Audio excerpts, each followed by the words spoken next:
Bueno, nosotros vamos a hablar sobre la información y la comunicación.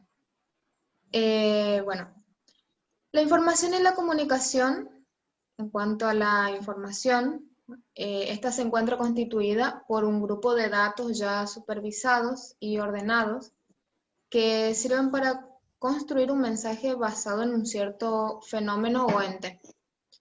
La información permite resolver problemas y tomar decisiones, ya que su aprovechamiento racional es la base del conocimiento. En cuanto a la comunicación, esta significa compartir algo, poner en común. Es un fenómeno que es inherente a la relación que los seres vivos mantienen cuando se encuentran en grupo. A través de la comunicación, las personas obtienen información respecto a su entorno y a partir de ahí la pueden compartir con el resto. El proceso comunicativo implica la emisión de señales, ya sean sonidos, gestos, con la intención de dar a conocer un mensaje. Para que la comunicación sea exitosa, el receptor debe contar con las habilidades que le permitan decodificar el mensaje y así poder interpretarlo.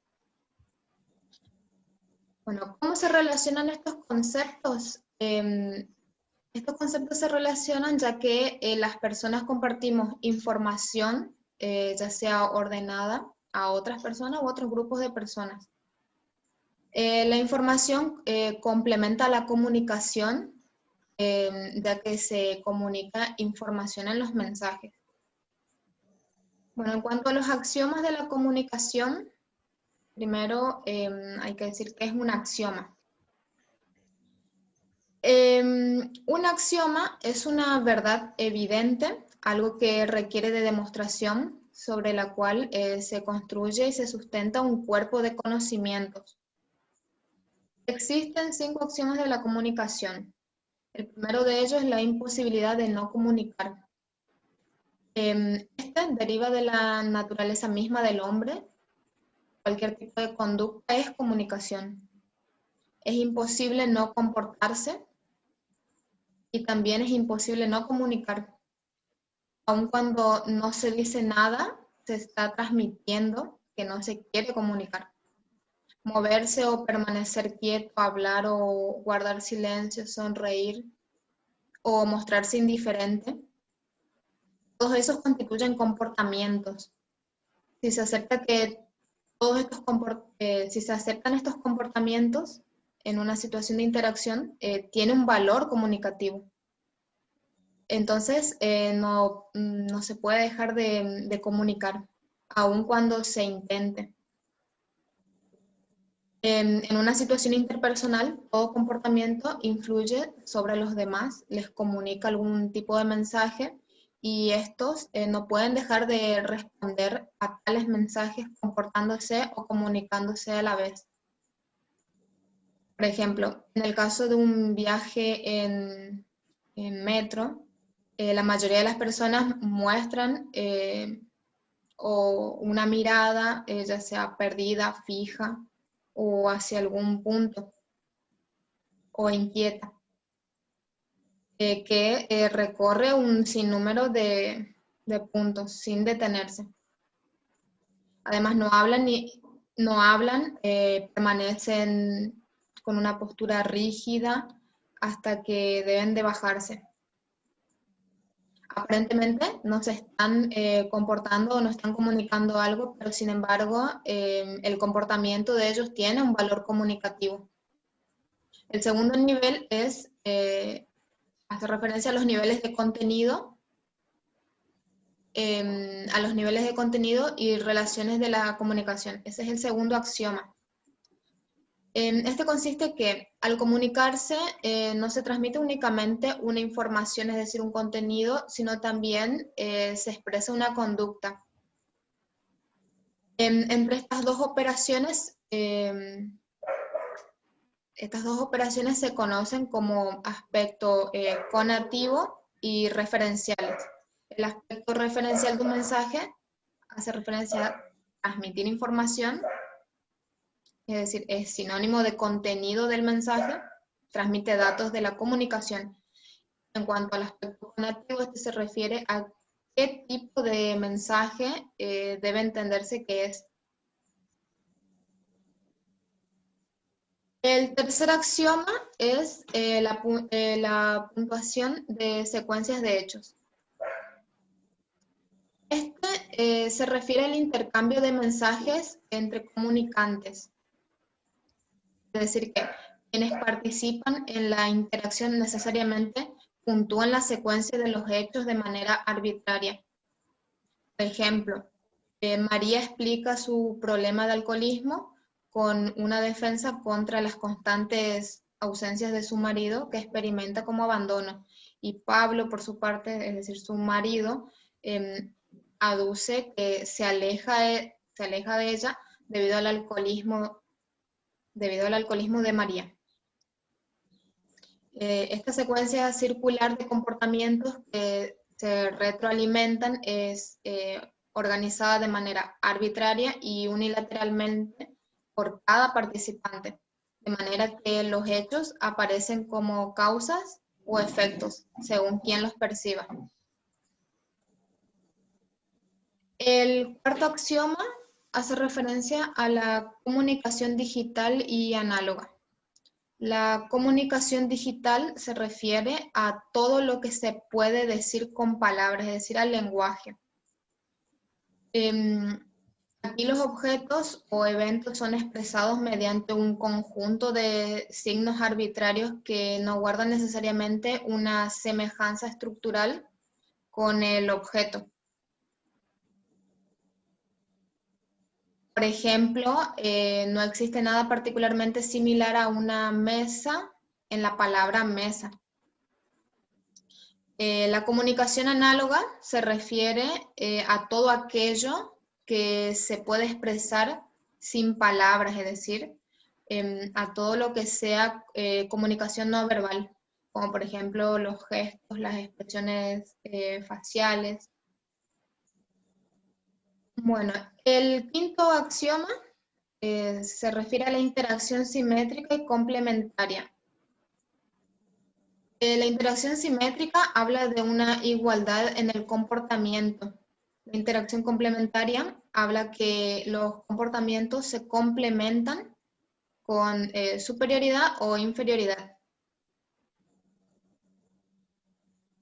Bueno, en cuanto al impacto de las tecnologías de la comunicación y de la información en el hombre y en su entorno, la influencia de las tecnologías sobre la sociedad, dice Kranzberg en su ley sobre la relación entre la tecnología y la sociedad, que la tecnología no es ni buena ni mala, ni tampoco es neutral, pero esta relación no debe de entenderse como una relación fatalista y determinista, sino que a nuestro entender nos conduce a nuevas situaciones y planteamientos que deben de llevarnos a través de la investigación y del análisis de sus efectos a la toma de posiciones que marquen el camino y la dirección según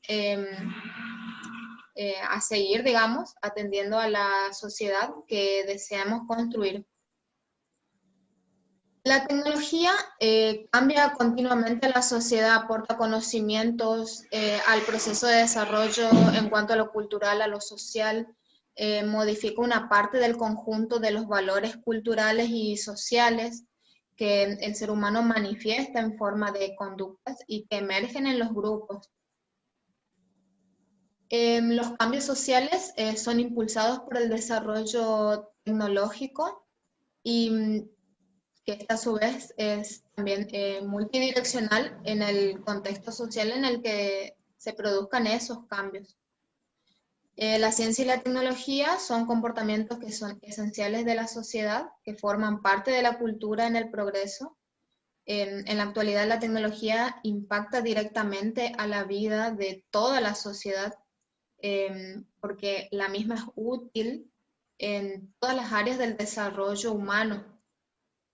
Se usa para la investigación científica, en las fuerzas públicas, en la medicina, en la educación, en el comercio. Hay muchos beneficios que se pueden percibir por los miembros de una sociedad gracias a las diferentes tecnologías, que en un cierto modo se puede ver que la calidad de vida para muchos mejoró con el avance industrial, puede percibirse, ya que ésta se encuentra en su mejor momento de desarrollo.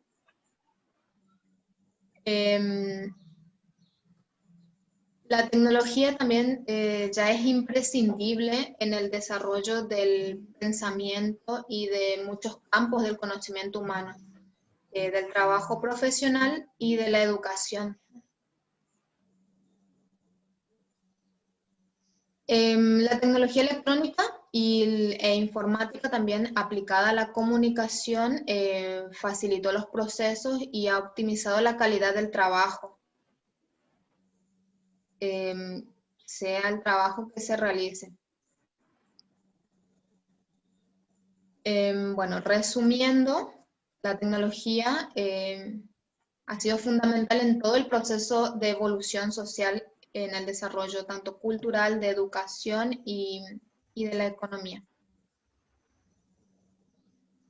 Bueno, en cuanto a la revolución virtual, que fue uno de los videos que vimos en clase, de este video extrajimos la idea del interrogante de la libertad en la red. Con respecto a ese interrogante, se puede decir que con su nacimiento Internet nos propuso un mundo de la comunicación que es un mundo sin fronteras, en donde la información es compartida entre los usuarios, es de acceso rápido, sencillo y de manera gratuita. En el primer episodio de la serie que observamos en el video, se analiza quiénes están detrás de las redes de información y si realmente son tan libres como pueden parecer. Dentro de las palabras claves que sacamos de este video se puede mencionar el Internet como la nueva frontera de la humanidad y de la igualdad, la libertad de información, la primera red social, el Internet es el reto a la autoridad tradicional, el cambio social y la igualadora de oportunidades. Otro de los puntos o conceptos que pudimos extraer del video es sobre los enemigos del Estado. Hace referencia a los enemigos del Estado. Este consiste en que la red se presenta como una amenaza y ayuda. Opera más allá de los límites territoriales, posibilita evadir la censura, el Estado no puede controlarla. La comunidad global está restando presencia a la idea del Estado o nación. Algunos estados están contraatacando y utilizan la red para sus propios intereses, ya sea como método de control, otros lo utilizan como método de censura y hasta para hacer guerras. Dentro de este primer concepto, las palabras clave que pudimos extraer fue la información gratis, la herramienta poderosa del Estado para controlarnos, las redes sociales como Facebook, Twitter. Otro de los conceptos que extrajimos es el precio de lo gratuito. Esto hace referencia a que el acceso a la mayoría de los sitios web es gratuito, es decir, que podemos conectarnos, bajar información, etc. Pero el costo no es tan gratuito como se establece. El precio que nosotros pagamos es el de nuestras propias vidas, el producto somos nosotros. La idea de gratuidad o se presenta como una ilusión, ya que lo pagamos cada uno de nosotros dando información privada que es utilizada por las empresas de publicidad mediante las cuales pueden conocer nuestros gustos, nuestras preferencias, Y de esta información que nosotros brindamos a través de nuestras redes sociales, ellos pueden rastrearnos, pueden escanear nuestros correos a través de nuestras búsquedas, y de esta manera también ellos saben nuestros gustos y la utilizan para darnos publicidad. En cuanto a las palabras claves, sacamos de este concepto es la creación de Amazon, Google como una empresa millonaria gratuita, y la revolución del comercio, Gmail, que escanea los correos para dar publicidad, la publicidad personalizada. Otro de los conceptos que extrajimos del video fue el Homo Internetus. Nos lleva del mundo real al virtual. La red cambia nuestra manera de pensar del pensamiento lineal, pasamos al asociativo, y esto lo genera la web. Cambia nuestra forma de aprender, de relacionarnos. El aprendizaje es a través de la asociación, como lo hace la red. Saltamos de una página, nos vamos a otra página, y de esta manera queda atrás el aprendizaje lineal usando lápiz y papel. Las relaciones se dan a través de las redes sociales como Facebook, Twitter. De este concepto, las palabras claves que extrajimos fue la adicción a Internet, generaciones que se encuentran consumidas por la red, el efecto de la red, personas curiosas, circuito de información, los datos en tiempo real, bueno, entre otras que mencionamos. Bueno, mi compañera va a pasar a explicar el origen y la evolución del Internet. Bueno, en cuanto a los orígenes de Internet, este se remonta a más de 35 años atrás como un proyecto de investigación en redes de conmutación de paquetes dentro de un ámbito militar. A finales de los años 60, en plena Guerra Fría, el Departamento de Defensa americano llegó a la conclusión de que su sistema de comunicaciones era demasiado vulnerable. Estaba basado en la comunicación telefónica y por lo tanto en una tecnología de conmutación de circuito, una acción entre llamante y llamado, que establece enlaces únicos y un número limitado entre importantes centrales, aislado parte del país en caso de un ataque militar sobre estas arterias de la comunicación. De esta red de subredes por el Departamento de Defensa fue a través de la Agencia para Proyectos de Investigación Avanzada, conocida por sus siglas en inglés, DARPA. Ellos diseñaron una conexión experimental que fue bautizada como ARPANET y se tiene como fecha oficial de aparición del año 1969, aunque su primera demostración oficial fue en 1972. ARPANET hizo posible el enlace de una computadora en una base militar de Texas con otra de Boston, lo que podría interpretarse como una red de transmisión. Para algunos autores, esta red no se limitaba a operaciones militares estratégicas, sino que se trataba de un fin era conectar el Departamento de Defensa con la contraparte del proyecto de investigación militar. Paralelo a ARPANET, se desarrolló también la tecnología que hiciera posible reglamentar la red en cuanto a la circulación, selección de origen, destino y número de subredes conectados.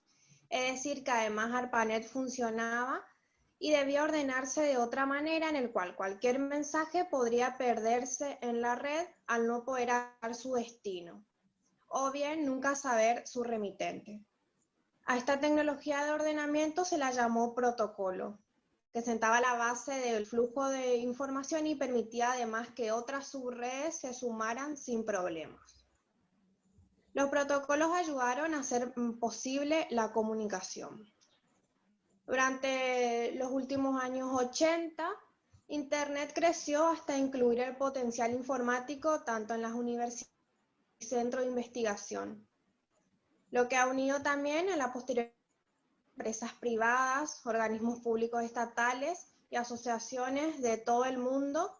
Supuso un fuerte impulso para Internet, que dejó de ser un proyecto con protección estatal para convertirse en la mayor red de ordenadores del mundo, formado por más de 50.000 redes.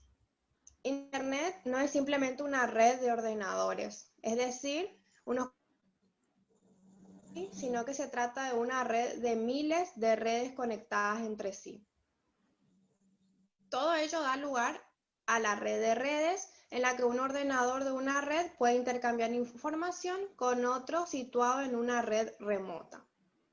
En gran parte, este crecimiento se debe a la notable mejora en la facilidad del uso del servicio, dado que manteniéndose los servicios originales de transferencia de ficheros, correo de la telaraña mundial, la World Wide Web, un servicio de consulta de documentos hipertextuales, ha sido el paso definitivo hacia la que actualmente se goza. En cuanto al origen del derecho informático, se considera que es una rama joven originada por el constante caminar de la tecnología. El uso de un soporte material en el cual se concretan hechos y actos jurídicos de la vida diaria, ha originado diversas controversias y debates en cuanto a lo referente a las diversas legislaciones de todo el mundo. Si se tuviera que señalar una fecha precisa para el nacimiento de esta disciplina, se podría decir que fue en el año 1949. Entre los años 1966 y 1969, en Europa, con la denominación de cibernética y derecho, se utilizaron las funciones y las aplicaciones informáticas en el derecho, tanto en el campo de las personas que al entrar en el mundo tecnológico tocan tanto las normas y leyes que regulan como las investigaciones en el derecho que recurren a los elementos de la cibernética. En 1968, el investigador Lazono propuso sustituir el término de jurimetría por el de jus cibernética. Esta disciplina influye además en campos como el de las ciencias sociales, también en el mismo instante en que es usada la tecnología de la información para la integración de personas. Es posible ser más con la ayuda de la informática jurídica. Esta reflexión histórica con dimensiones filosóficas es una de las tareas de la hermenéutica. Actividad creada por el hombre como un instrumento esencial para superar las dificultades generadas por la aceleración del progreso y su natural consecuencia. La difusión de la informática ha impactado de una manera significativa en la cultura, en la economía, en la política, en la ciencia, en las comunicaciones y en las organizaciones de trabajo. El derecho adapta continuamente sus reglas a las nuevas relaciones sociales. El derecho es por lo general el resultado de un experimento social previo, y a partir de estos los sectores interesados logran introducir un nuevo objeto del derecho. También la información ha invadido los sectores de la vida jurídica, como la documentación y registros, así también como la propia administración de justicia. De esta manera, el hombre se enfrenta a una necesidad de información y gestión eficaz de la misma, por lo que recurrió a reformular los postulados y las técnicas que fueran capaces de solucionar esta problemática. La implementación de nuevas formas de manejo, de organización y utilización de la información. Sin embargo, el desarrollo y evolución de la informática no culminó, que encontró su inicio jugando un papel trascendental en todas las órdenes del derecho humano, impulsando novedosos cambios. También se ha experimentado en el campo de la comunicación y el de las telecomunicaciones. En los últimos años, diversos sectores o ámbitos de la sociedad, tanto en lo político, en lo social y especialmente en el campo jurídico, en cuanto también a la justicia. Ahora mi compañera se va a explicar acerca de la clasificación de la informática.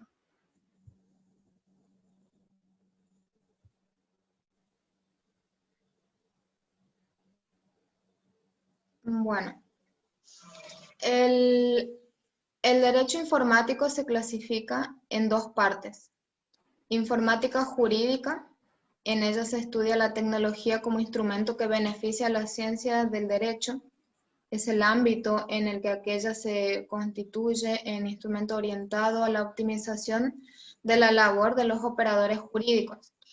Dentro de ella encontramos a la informática jurídica documental, de gestión decisional, la inteligencia artificial y los sistemas expertos jurídicos.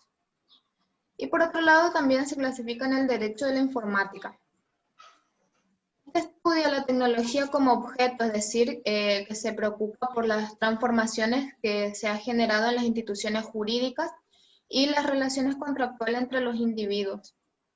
De esta manera encontramos a los contratos informáticos, los delitos informáticos, el teletrabajo, la protección de datos personales, comercio electrónico, la firma digital, entre otros. Bueno, en cuanto a la informática jurídica documental, esta consiste en la creación y en almacenamiento y recuperación de información jurídica como leyes, doctrinas, jurisprudencia, documentos administrativos, contratos, convenios. En cuanto a la informática jurídica, según Julio Telles, la informática jurídica es la técnica interdisciplinaria que tiene por objeto el estudio e investigación de los conocimientos aplicables a la recuperación de la información jurídica, así como también a la elaboración y el aprovechamiento de los instrumentos de análisis y tratamiento de información jurídica necesaria para lograr dicha recuperación. Consiste en el uso de software, de hardware informáticos como instrumentos del derecho y nace cuando las computadoras evolucionan de ser máquinas que solo facilitan el procesamiento de números a ser máquinas que posibilitan el almacenamiento y la manipulación de textos. En cuanto a la informática jurídica de gestión, esta consiste en la aplicación de la informática a las tareas cotidianas del abogado, de los jueces, de los peritos, etc., a través del uso de computadoras y programas para realizar tareas de procesamiento de texto, de almacenamiento de datos, para efectuar comunicaciones mediante redes. En cuanto a la informática registral, esta se ocupa de todos los tipos de registros, ya sean registros públicos, registros privados. Se trata de facilitar a los distintos usuarios datos fehacientes en todos los registros oficiales con rapidez y facilidad de acceso. Por ejemplo, oficina del registro civil, páginas del Poder Judicial. Respecto a la informática notarial, esta tiene características compartidas con la de gestión de estudios jurídicos, pero orientado a la generación de documentos, a la interacción con la información registral. La gestión notarial y en estudios jurídicos, actualmente la informática en la actividad notarial se utiliza en lo que tiene que ver con el tratamiento y procesamiento de textos. Por otra parte, también la tarea en un estudio jurídico es compleja, por lo que un programa de gestión a estos efectos va a tener que desarrollarse en áreas variadas. En cuanto a la informática jurídica decisoria, esta consiste en la utilización de la informática como un instrumento para ayudar a la toma de decisiones, tal es el caso de los jueces ante las sentencias.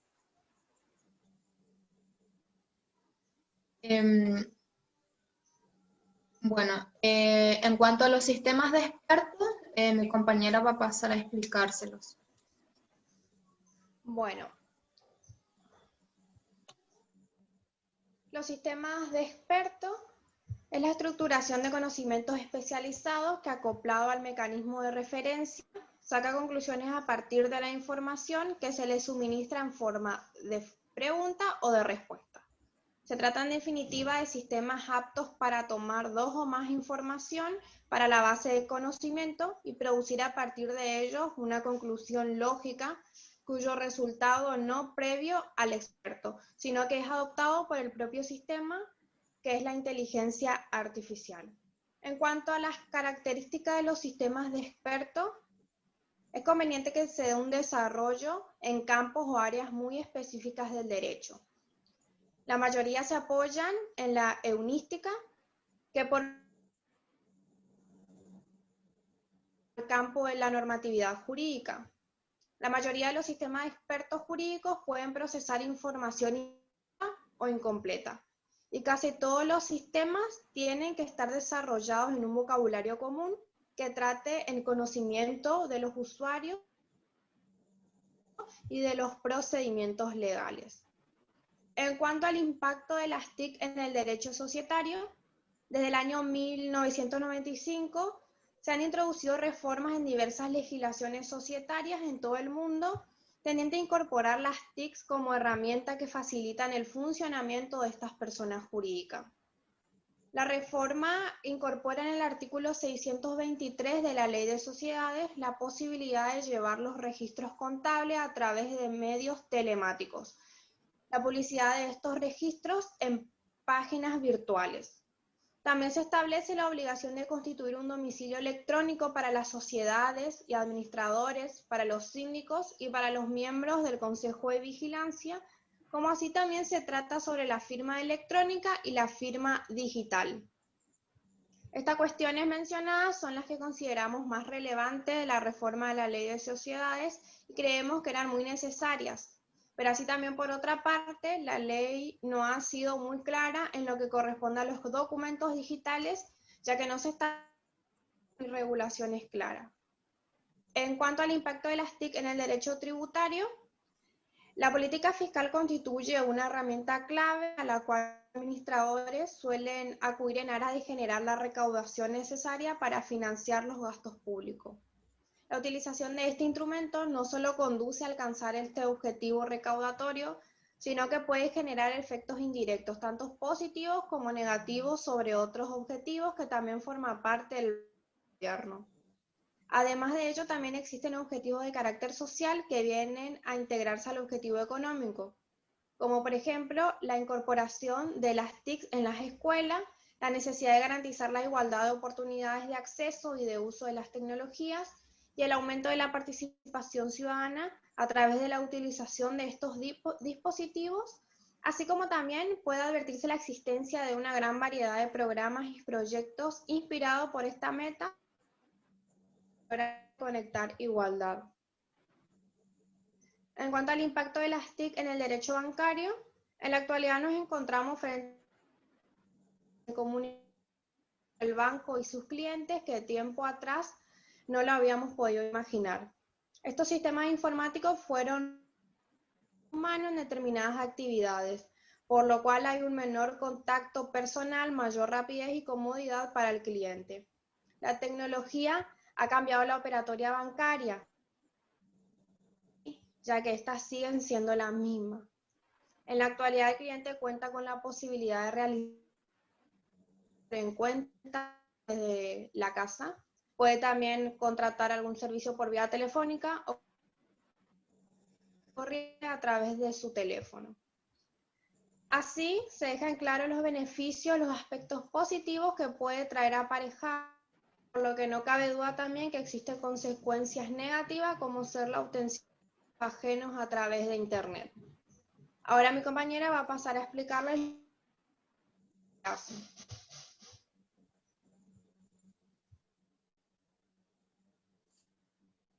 Bueno, yo voy a hablar acerca de la regulación en Internet, la ley SOPA, la ley IPA y la ley ACTA, la red profunda y acerca de la conclusión final. Respecto a lo que es la regulación de Internet, nosotros habíamos visualizado un video en hora de clases en el programa de Científicos de Industria Argentina acerca de la regulación. En el video aparecen como interlocutores Ariel Versili, que es abogado especialista en regulaciones y telecomunicaciones del CONICET, Marco Sal, que también es abogado penalista, que es especializado en delitos informáticos, Enrique Chaparro, que es presidente de la Fundación de Vía Libre, Y también Jacobo Cohen-Imad, que es abogado, vicepresidente de Mercado Libre. Y también estaba el conductor del programa, que se llama Adrián Páez. Todos los invitados llegaron a la conclusión de que si bien Internet ha cambiado la forma en que las personas tienen para relacionarse en la actualidad, necesitan de un marco legal que proporcione protección a los derechos, tanto como derecho de autor, derecho de propiedad intelectual, respecto a la imagen de la persona, entre otros, y también la protección de los datos personales, fundamentalmente. A pesar de que no contamos con una regulación por parte del Estado, hay una regulación paralela que se llama asistemática, que tiene que ver con la regulación que hacen las empresas que tienen un impacto o una influencia bien marcada en la sociedad, como por ejemplo Google, es decir, son empresas que tienen su propia regulación respecto a la base de datos que ellos van recolectando de las personas que navegan a través de la red. En la actualidad se requiere de una regulación nueva, digamos, de lo que es en cuanto a tecnología, porque es muy cambiante. Es decir, se necesita de una regulación neutral, dinámica, que vaya a la par a los cambios y a la evolución que da la tecnología. En cuanto a lo que es el paradigma de la privacidad, se intenta proteger la privacidad, pero estableciendo también qué es lo que se considera como el bien jurídico protegido, que también es bastante volátil, cambiante, debido a que las personas son aquellas las que deciden que quieren compartir en las redes sociales, es decir, qué parte de su privacidad quieren compartir en las redes sociales, como Facebook, Instagram, Twitter, entre otros. A la empresa Google, por ejemplo, se la denomina de inteligencia artificial emergente, es decir, todos aquellos datos que de manera voluntaria o involuntaria, sean legal o ilegal, que nosotros contribuimos a una red, a un mapa relacional de una empresa privada, que se sirven de esos datos y que va tejiendo, digamos, un mapa relacional artificial, debiendo también contar con lo que es la responsabilidad por parte de la empresa de los datos, acerca de los datos de las personas que navegan por la red, de las cuestiones que se comparten, del contenido que se comparte, y también de los actos de terceros. Por otro lado, tenemos la ley SOPA, la ley PIPA y la ley ACTA. La ley SOPA es el acta de acuerdo antipiratería en las redes. El Congreso de los Estados Unidos buscaba sancionar este acuerdo para bloquear el flujo de la piratería en línea. De ser aprobada, se podrán dar de baja un montón de sitios que comparten contenidos que son contrarios a la ley. Es decir, se puede dar de baja sitios de manera cautelar y sin juicio previo. Esto también lleva a lo que es una controversia y un debate amplio dentro de lo que es la libertad de expresión en la era digital. La ley PIPA, por su parte, que es el acta de protección del IP, también tiene por objetivo brindar a los Estados Unidos y a aquellas personas que son titulares de derecho de autor aquellos mecanismos de defensa para poder combatir la falsificación, también poder evitar el acceso a aquellos sitios dedicados a infringir o falsificar bienes, en especial aquellos sitios que no se encuentran regulados dentro de lo que es el territorio norteamericano. Por otro lado, la ley ACTA también es el acuerdo antifalsificación.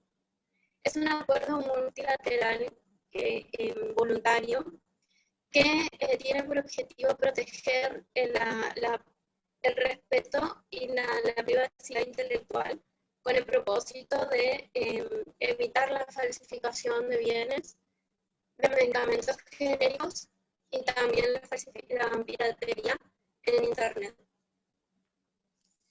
Luego tenemos la ley profunda, que es conocida también como la red invisible.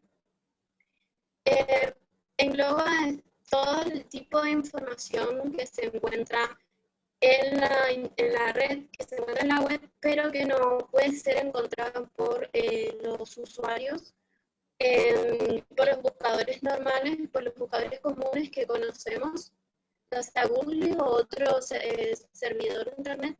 Es decir, que se trata de contenido público, online, pero que no pueden ser rastreados por las personas. Es decir, son contenidos que muchas veces en la generalidad van a contrario de lo que es la legalidad. Este contenido va desde venta de drogas, venta de personas, el tráfico de personas, la pornografía infantil, entre otros. Dentro de esta Deep Web se encuentra lo más nefasto de la red. Y aquí vemos lo que es la red Tor, que es una herramienta especial que sirve para la protección de las personas en cuanto a lo que es la privacidad de los datos, ya que las personas navegan por Internet en el anonimato absoluto. Entonces se utilizan personas como que tienen una profesión de periodistas, activistas políticos para proteger sus comunicaciones. Pero esta red Tor que surgió como una protección a la privacidad, a la libertad de expresión y también al anonimato, puede ser servida por delincuentes para poder cometer aquellos ilícitos, como bien lo marcaba anteriormente.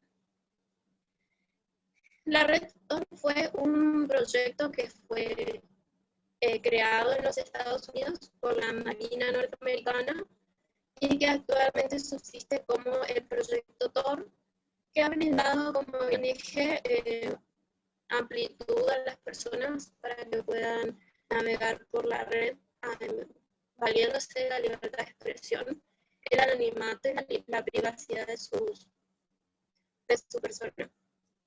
En el origen, digamos, nace como protección, pero puede ser utilizado por delincuentes para cometer para realizar sus negocios ocultos. Entonces tiene como una doble utilización. Sirve por un lado para protección y por otro lado para servir a los delincuentes